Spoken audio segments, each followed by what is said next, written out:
Call centre ಉದ್ಯೋಗಿಗಳ kidnap ಪ್ರಕರಣಕ್ಕೆ ಸಂಬಂಧಪಟ್ಟಂತೆ ಒಂದಷ್ಟು ವಿಷಯಗಳು ಗೊತ್ತಾಗ್ತಾ ಇದೆ. ಯಾವ ಕಾರಣಕ್ಕೋಸ್ಕರ ಕಿಡ್ನಾಪ್ ಮಾಡಿದ್ರು ಅಂತ ಹೇಳಿ ಸಾಲ ತೀರಿಸಲು ಕಿಡ್ನಾಪ್ ಮಾಡಿದ್ದ ಗ್ಯಾಂಗ್ ವಿಚಾರಣೆಯ ವೇಳೆ ಆರೋಪಿಗಳು ಸತ್ಯವನ್ನ ಬಾಯ್ಬಿಟ್ಟಿದ್ದಾರೆ. ರಿಯಲ್ ಎಸ್ಟೇಟ್ ವ್ಯವಹಾರವನ್ನ ಮಾಡ್ತಾ ಇದ್ದ ಪ್ರಕರಣದ A1 ಆಗಿರುವಂತಹ ಪವನ್ ತುಂಬಾ ಲಾಸ್ ಆಗಿತ್ತಂತೆ. ಸಾಲ ಮಾಡಿಕೊಂಡಿದ್ದ. ಆ ಸಾಲವನ್ನ ತೀರಿಸೋದಕ್ಕೋಸ್ಕರ ಈ ಕಿಡ್ನಾಪ್ ಪ್ಲಾನ್ ಮಾಡಲಾಗಿತ್ತು. ಇತ್ತೀಚೆಗೆ ನಕಲಿ ಕಾಲ್ ಸೆಂಟರ್ ಕೇಸ್ ಹೆಚ್ಚಾಗ್ತಾ ಇದ್ವು. ಪೊಲೀಸರು ಕಾಲ್ ಸೆಂಟರ್ ಮೇಲೆ ದಾಳಿಯನ್ನ ಮಾಡ್ತಿದ್ರು. ಇದನ್ನೇ ಬಂಡವಾಳ ಮಾಡ್ಕೊಂಡಿದ್ರು ಆರೋಪಿಗಳು. ಹಾಗಾಗಿ ಕಾಲ್ ಸೆಂಟರ್ ಟಾರ್ಗೆಟ್ ಮಾಡಿದ್ರು. ಕಾಲ್ ಸೆಂಟರ್ ಮೇಲೆ ನಕಲಿ ದಾಳಿ ಮಾಡಿ ಕಿಡ್ನಾಪ್ ಅನ್ನ ಮಾಡ್ತಾರೆ.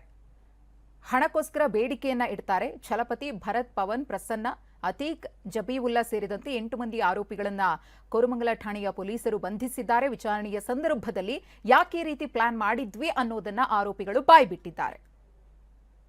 ನಿನ್ನೆ ಕೋರಮಂಗಲದಲ್ಲಿ ಒಂದು ಇನ್ಸಿಡೆಂಟ್ ಆಗಿದೆ. ಅದರಲ್ಲೂ ಕೂಡ ಈಗಾಗಲೇ ಅವ್ರನ್ನ ಎಲ್ಲ ಅರೆಸ್ಟ್ ಮಾಡಿ ಎಲ್ಲ ಮಾಡಿದ್ದಾರೆ.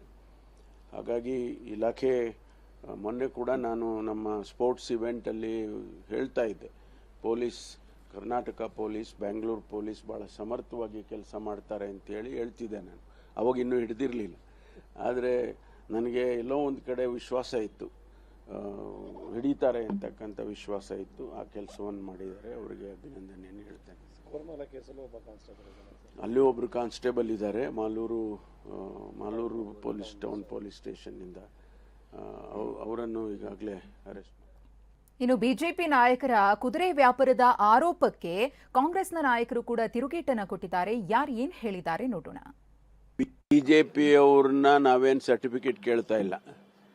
ಅವ್ರ ಮನೆ ಹೆಂಗಿದೆ, ಯಾಕೆ ವಿಜೇಂದ್ರ ಅವರು ಅಧ್ಯಕ್ಷರು ನಾನು ಮುಂದುವರಿತೀನಿ ಅಂತ ಇವತ್ತು ಹೇಳಿಕೆ ಕೊಟ್ಟಿದ್ದಾರೆ. ಅದ್ರ ಅಗತ್ಯ ಇದೆಯಾ?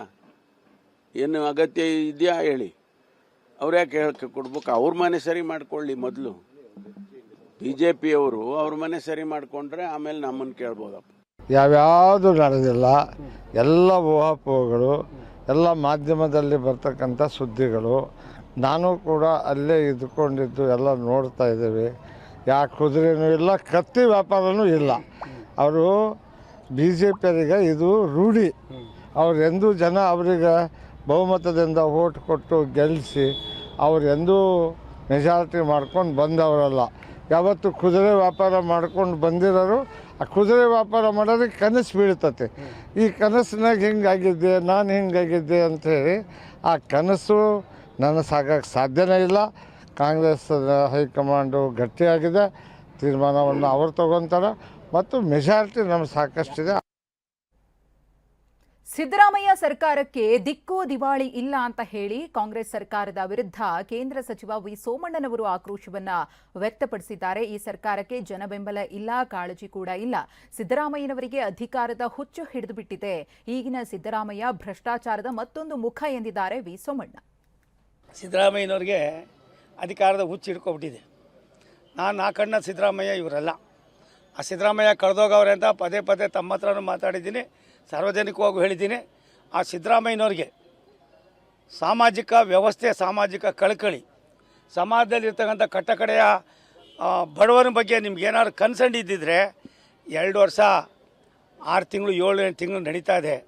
ಆದರೆ ನೀವು ನಡ್ಕೊಳ್ಳೋ ರೀತಿ ಇದೆಯಲ್ಲ, ನಮ್ಮ ಸಿದ್ದರಾಮಯ್ಯ ಇಲ್ಲ. ಇವಾಗಿರೋ ಸಿದ್ದರಾಮಯ್ಯ ಭ್ರಷ್ಟಾಚಾರದ ಮತ್ತೊಂದು ಮುಖ. ನಾನು ಏನು ಕೊಡೋದಿಲ್ಲ. ಯಾವಾಗ ಸಿದ್ದರಾಮಯ್ಯನವರು ಎಲ್ಲೋ ಡಾಕ್ಟ್ರ್ ಕೆಲಸ ಮಾಡ್ತಾಯಿದ್ದೋ ಭಾವನೆಗಳನ್ನು ಅವರ ಭಾವನೆಗಳನ್ನು ತಿಳ್ಕೊಂಡು ಅವ್ರು ಏನು ಹೇಳ್ತಾರೋ ಅದನ್ನು ತಾವು ತಮ್ಮ ಬಾಯಿನಲ್ಲಿ ಹೇಳಿಸೋದನ್ನು ಅವ್ರ ಬಾಯಲ್ಲಿ ಹೇಳಿಸ್ತಾ ಇದ್ದೀರಲ್ಲ, ಇದಕ್ಕಿಂತ ಕೀಳುತನದ ವ್ಯವಸ್ಥೆ ಮತ್ತೊಂದಿಲ್ಲ. ಎಲ್ಲೋ ಒಂದು ಕಡೆ ಇದು ಒಂದಿರೋ ವ್ಯಾಮೋಹದ, ಅಧಿಕಾರದ ಕುರ್ಚಿಯನ್ನು ಬಿಡೋಕ್ಕಾಗ್ದಿರ ಈ ತೊಳಲಾಟದ, ಮತ್ತು ಎಲ್ಲಿ ಬಿಟ್ಟರೆ ನನಗೆ ಏನಾಗೋಯ್ತದೋ, ಇನ್ಯಾವ್ಯಾವ ಹಗರಣಗಳು ಈಚೆ ಬರ್ತದೋ ಅನ್ನುವ ಒಂದು ತವಕದಲ್ಲಿ ಸಿದ್ದರಾಮಯ್ಯನವ್ರ ಸರ್ಕಾರ ಇದೆ.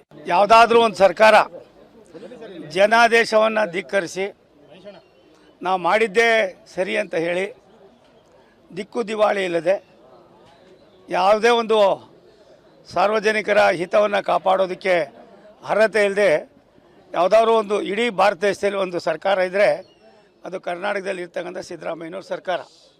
ಈ ಸರ್ಕಾರಕ್ಕೆ ದಿಕ್ಕು ಇಲ್ಲ, ದಿವಾಳಿನೂ ಇಲ್ಲ, ಮ್ಯಾಂಡೇಟು ಇಲ್ಲ. ಜನರ ಭಾವನೆಗಳು, ಜನ ಕೊಟ್ಟಂಥ ಒಂದು ಸಂದೇಶವನ್ನು ಆ ಜನರಿಗೋಸ್ಕರವಾಗಿ ಮಾಡಬೇಕು ಅನ್ನುವ ಒಂದು ಸಣ್ಣ ಕಿಂಚಿತ್ತು ಕೂಡ ಕಾಳಜಿ ಕನ್ಸರ್ನ್ ಇಲ್ಲದೇ ಇರ್ತಕ್ಕಂಥ ಯಾವುದಾದ್ರು ಒಂದು ಲಫಂಗ ಸರ್ಕಾರ ಇದ್ದರೆ ಅದು ಸಿದ್ದರಾಮಯ್ಯನವ್ರ ಸರ್ಕಾರ. ಇಂಥ ಸರ್ಕಾರದ ಬಗ್ಗೆ ಮಾತನಾಡೋದ್ರೊಳಗೆ ಅವಶ್ಯಕತೆ ಇಲ್ಲ.